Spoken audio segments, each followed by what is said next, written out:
Welcome to Sustainable Packaging with Cory Connors. I'm very excited to introduce my guest today, Mr. Connor Hill. He's a circularity leadership coach and consultant. How are you, sir? Yeah, doing really well. Thank you for having me. Yeah, we've scheduled this a long time ago, but you were in the middle of a move. Can you tell us about that and how'd that go? Yeah, it went well. And yeah, I mean, with every move you do, you're just so conscious of how much stuff you're consuming, right? That's right. Uh, I think it's easy when you stay in the same house for a long time. You're just like, oh, there's plenty cupboards to hide it in. Hmm. But yeah, I was just really raised of like, wow, again, too much stuff. But what I did like found so good was things like Gumtree, Frigo, I guess your Craigslist. It's just been so before it was clunky, there wasn't many people using it, but now there's so many people on it. You sell stuff like not instantly, but it's so much smoother. So yeah, that's a bit of my experience. And you moved from Scotland to the UK, right? Yeah, exactly. So I was up in Scotland before, up in Edinburgh, and then moved down to London, where we were before COVID. So back to familiar grounds.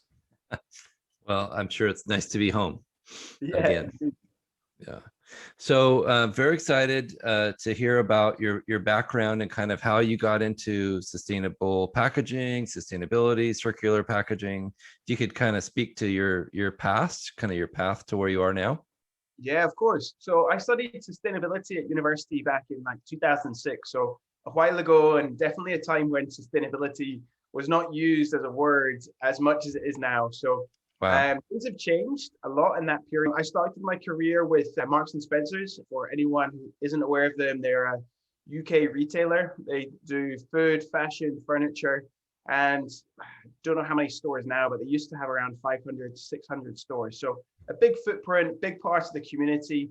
And they always wanted to be one of the most sustainable retailers in the world, which meant that they had to have a really holistic sustainability strategy, touching every corner from the supply base right the way through to the packaging of their sandwiches. And my role there, or one of the areas I looked after, was their timber sourcing and their policy around that to ensure that the packaging was FSC certified or PSC, and creating what that policy looked like. And every single year going back to the laggards within the business to say, come on, you're actually at 70% sustainable source. How are we going to get this next 30?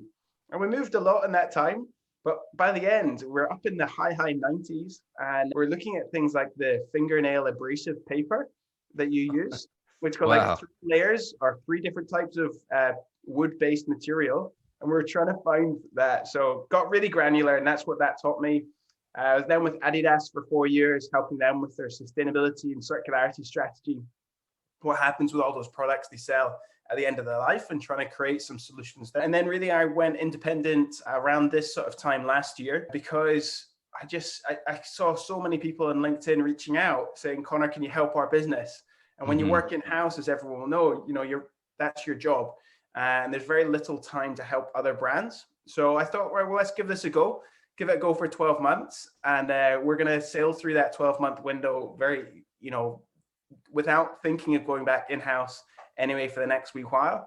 And I think the majority of our brands, or I thought the majority would be brand clients, helping them with their circularity and sustainability strategy. But as much of it, it's the suppliers, the enablers of the circular economy, and the people making that circular packaging, that reusable packaging.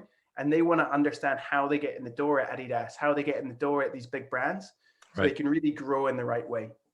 So that's a quick snapshot of my background.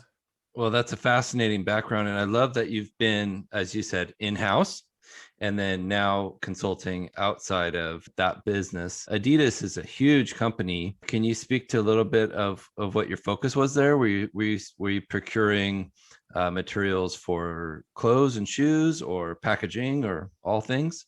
Yeah, so I was very much on the brand side, so how they could make their products a little bit better, lower impact. That could be connected to upskilling internal teams around like the dye processes. So how could you use waterless dyeing? It could be focused on something like the big events they do. So when they're a big sponsor at the World Cup, okay, how do they create a VIP area, a press area that actually aligns to the Adidas strategy as well? So it's about getting people more active, more healthy. So serving big burgers at an Adidas thing doesn't make sense. So how could they even get down to the catering at these things? Wow. So it was very, very holistic, as well as the stores. Like, what are the stores made of? How can you refit a flagship in the most sustainable way? Well, what actually was happening a lot of times, like, we don't need to put new stuff in. Let's just take the old stuff out, try and recycle as much of it. But in these big flagships in these big cities, they're old buildings with beautiful, beautiful walls behind. So Right. sometimes actually getting people to see what's there and create value was another part of their work. But we did workshops as well, like bring in your t-shirt, and instead of maybe going to landfill, we'll put a print on it that's customized to you. So you actually love that shirt again. So Right. we did lots of playful things like that, as well as things more like scaling up, like how to increase recycled polyester as much as possible. Yeah, in terms of packaging, this wasn't an area that was under my remit, but it was definitely a point of, like many e-commerce brands or brands selling online, okay, how can we use as little packaging as possible, but also Nice. ensure the product still arrives in the condition the consumer expects. Right. And the big pain point in the footwear and apparel space is the poly bag. It serves a really solid purpose in terms of quality, but it also presents challenges. So that was something we worked collaboratively with other brands as well to try and find the best solution. I have to commemorate you. Adidas is a very sustainable company. And they have a local facility here in Portland, Oregon, where I live, a huge campus with a giant shoe out front that we drive by all the time. It's just a neat place. And I've had the fortunate ability to go to their employee store a few times. And Nice. man, great products, great company. So good job. Yeah, no, it's good fun. And yeah, they're definitely getting into the space of how can we produce in a different way. And many brands are on that journey. And I don't think it's right to aim for perfection, but it's about progress. And they've done they're very honest, like they've done a collaboration with Allbirds of how they make their shoes the lowest impact possible. And they've done a couple of videos of that journey. But I think now, not working there, I can always be provocative as well. Okay, that's one shoe. Okay, like, is the whole business getting behind this? Right. So it's about, okay, do the innovation, do the R&D, but is this really part of everyone's job description, and how fast can they shift their whole business model to these better models in the next couple of years, because we don't really have much time. That's it. There needs to be a sense of urgency. And these larger companies, I think, are jumping on board, if they're not already, with the idea of sustainability and environmentally consciousness, if you will. So that's exciting to see. But like you said, always could be faster, always could be better, always could be less packaging or better packaging. So well done. Sure. So you were at the University of Cambridge. Were you a professor there? Definitely not a professor. So, so I actually did one of their. So they've got a high impact leadership course. So I did this last year sometime, and the reason I did that is because I'd always worked in the sustainability team, and I wanted to understand. I wanted to upskill myself on, what is the business leadership structure today, and how can I help make sustainable business case more digestible to the executives. So it's not just someone coming in the room like as an activist. I can actually start to partner with them and understand them. So I did that course last year, high impact leadership, and I recommend it to other people who have come from a very pure sustainability background and looking for that more business element. But then since around Easter time this year, I've been a program leader for the Cambridge University course, which is focused on circular economy strategies and sustainability strategies, which has been amazing because I'm definitely not the most academic person. That's why I said I'm not a professor. They were looking for people who'd been working in the industry for 10 plus years who could actually, take the academic side of circular economy and sustainability and give real life examples of how it works. How does the internal change management work best? What were some learnings there? So I've supported them there for a couple months. And they take on a new group probably every 2 months or so. So I think there's another run that will start end of August till October. And again, that's around a 6 to 8 week program. And people from executive level down to whatever other level, people who are generally actually just really passionate about how can they help their business pivot to a better way. Yeah, so that's how I work with Cambridge just now. And yeah, lots of inspiring people. Well, that sounds fascinating. I might have to join that class one of these days. I would love that. So this is a question I'm asking every guest, and I'd love to know your opinion. Can packaging be sustainable? It depends what your definition of sustainable is. So many brands are saying they're sustainable right now. And I'm very much an optimist. Maybe I start from there. So Yep. I love progress. I love honesty. I love people giving it a go rather than not even trying. Or Yeah. even some people are trying, but they don't say anything because they're too scared about the backlash. And so I'm always about like communicate what you're doing, whether it be a lot or a little, and reward companies for doing something. Where I guess I get a little bit stuck is when brands say this product is sustainable. And they might have, if we think about maybe a ski jacket, for example, ski jacket probably has about 14 different materials in it, as well as the zips and everything else that goes on top of that, as well as the dyeing processes, the waterproofing processes. So what you might see, and you can connect this to a sofa, you can connect this to a car, many things. So some brands will say, this is a sustainable car, this is a sustainable ski jacket, this is a sustainable sofa. But what they've done when you go into the details is they've maybe changed one of the materials, and it might not even be the main material in terms of weight of that product that they've changed to something that is less bad.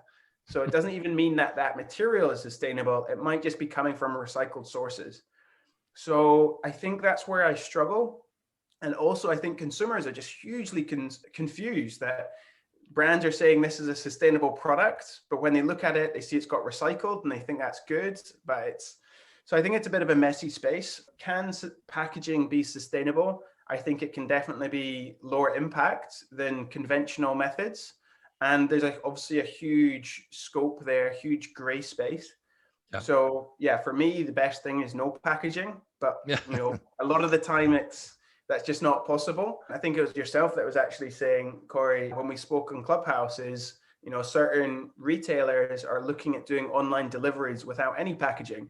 You just open your door and they hand it to you. So I think that's amazing. So how can the couriers, like the people delivering those products, really start to think about just putting these things in plastic tubs, and they put something else in, they fill it in, and it just gets reused many, many times. So yeah, I I think agree. it can be sustainable when it doesn't exist. That's the most sustainable, right? Yeah. Right. But I think if I go down to the supermarket today, I can buy a lot of things with unsustainable packaging, which is a mix of plastic, paper, it's glued together. It's far too many layers of it. So I think, there's different ways you can look at packaging to make it in the direction of more sustainable, but to have truly sustainable packaging is difficult. And I think if we're honest with ourselves, that's what brands should be saying. It's not perfect, but it's from a sustainable forest, or a forest that will be replanted. Yes.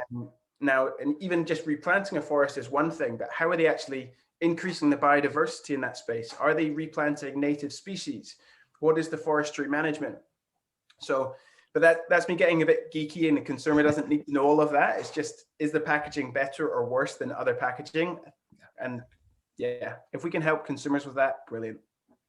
We support geeky on this show. We're all about it. I'm Perfect. fully a packaging nerd, and I, spent Love 24 years in this industry. So this is my passion, and I'm here to spread the word on what we can do as a people, as a community, as a nation, as a world, to improve sustainability. So thank you. Awesome. So that leads right into this. As a consultant, you're meeting with companies. Give us a few of the kind of things that you focus on right when you meet with a new company. Like, what would be advice for somebody either just starting out or trying to pivot towards sustainability? Sure thing. So if a company hasn't started on sustainability yet, then first of all, I'd be trying to understand like who their business is, how do they operate, who's their supply chain, what materials, what volumes, what's the relationship to their consumer? So is it direct? Is it through a wholesaler? Through that, you get a pretty good understanding of the landscape. And if they're using certain materials and they're not recycled or from a certified source, then that might be a starting point. Because a lot of companies that make a physical product, the biggest impact of their business is in the creation of those materials, and then the creation of those materials into a product. So if they want to really become or lower their impact on society and the globe and the environment, then you would start in that space. Now, in parallel to that, a lot of brands also want to engage their consumers and change behavior. So it might be in parallel to working on your supply chain, which might not be as, people find it hard to connect to manufacturing because a lot of the time people have never been in a clothes factory, they've never been in a paper mill. So they can't quite grasp the size of these giant machines, nor the energy they require. So sometimes it's in parallel. Okay, let's find out your footprint. Let's work out where your materiality risk is and opportunity. But in parallel to that, let's think about some inspiring ways to help your consumers understand their impact in a different way. So that example at Adidas, okay, we could in the flagships activate people and say, if you have an old t-shirt you haven't worn in 5 years, don't throw it out. Come to the store and we're going to put a new print on it. We might even change the dye of it. So maybe it's white and it's gone a bit yellow, whatever else. We're actually got an eco dye partner and we're going to dye that, re-dye that for you. So it's like, how can you do these things to inspire people? Now, is that going to change the overall footprint of the business? Very, very unlikely, but it might change the behavior of that consumer. And when they change the behavior once, then they're way more likely to do it in other places of their life, or even in their job where they can have a much bigger impact. So I think it just depends on case by case. Who's the brand? What's their product? What's their maturity? Where in the world are they selling? And then trying to create like a bit of a roadmap there and a strategy for them. That can start with upskilling training as well. So we're just doing that with one brand just now. We've just done 5 different workshops, and that's them now. They've all got this solid knowledge from like design, construction, development, marketing, innovation. So now they have that foundation of knowledge. Now we can go to the next stage of like planning that strategy of, okay, now you understand the impacts. Now you know the stuff that gets you excited. Let's create a strategy and products that the consumer will also find that while also reducing your impact. Yeah, so that's the space that we work in. And yeah, it's good fun. Everybody wins in that space, right? Totally. As far as I can tell. Yeah, absolutely. Especially the planet, which we're focused on here. Yeah, and like equally, many companies now have sustainability individuals working for them, but until everyone in their company feels empowered that they can also champion sustainability in their specific role, whether it be procurement or legal or accountancy, then it's going to be really hard to make a difference. So you need to create that internal buzz and culture that they feel empowered to make decisions in their role because they've gone through some training, because they see it aligned to the company's mission and vision and purpose. Yeah. So powerful. That's so true. In business, we need to let everyone know what's going on and what our goals are, and that every single person is a part of it. And I couldn't agree with that more. Well said. So can you give us an example of a company that you see using circular packaging that we could kind of look up to or emulate? So I think one of the best examples of more sustainable packaging or getting in the direction of circular is the stores where you bring your own packaging and you just put the product directly in there. So you're reusing packaging that already exists rather than creating new packaging. And yeah, exactly. So reducing dependency on virgin oil to make those plastics, potentially reducing dependency on recycled plastics as well, because you're using something that exists. Right. And I think they're going like next step as well. So it might take a while to travel to these stores because there's maybe not so many of them in your community. But here in London, you even have you have these milk floats, which would traditionally deliver your milk in the morning. But now they actually go around communities on the weekends, and you just go out your front door and you take your plastic container and you just have all these little dispensers on these milk floats. So it's just becoming more and more convenient for people to do that. You don't need all this packaging because the journey from your front doorstep to your kitchen is so short. And even if you do use packaging, you can give it back to them, the used packaging afterwards, and then they can repurpose it. Really? So, I've never heard of that. So it's like a truck with dispensers on it. Yeah, exactly. Awesome. Yeah. So yeah, I mean, I can see it working in urban communities in America or going around. You've got a little bit longer driveways than the one in London, so but it can still work nicely for sure. That's awesome. I've never heard of that. So thank you. I'll send you the link after this. Yeah, appreciate it, Connor. Well, what's the best way for us to get a hold of you, sir? So LinkedIn is probably where I'm most active and posting about circular economy. I'm also, so if you look up Connor Hill, hopefully it'll be one of the ones near the top, add in circular economy, and I'm sure it will get higher up there. Apart from that, then also on Instagram, so Connor Hill Co. So on there, posting a little bit more around inspiration of different brands, events I'm speaking at. And each Tuesday, so probably maybe 2 or 3 Tuesdays a month, I host Circular Week, and that's on Clubhouse. And within that, it's by the name Inspire Circular. I always bring in a guest from a different part of the circular economy. So Cory was actually one of our guests a couple of weeks ago, focusing on what does packaging look like from a circularity point of view. Other times I've spoken to rental companies who are renting out fashion rather than buying fashion. So it's about inspiring people around what are solutions and then creating that community. And then beyond that, then that would be it, actually. That's all right. That's awesome. Thank you so much, sir. I'd like to thank our sponsor, Landsberg Aurora, for their support. And thank you again, Connor Hill. We appreciate you and what you're doing in this community of sustainability. And man, you're making a huge impact, and it's noticed. Thank you, sir. Thank you so much. Thank you for having me. And let's keep collaborating. For sure. Thank you, sir.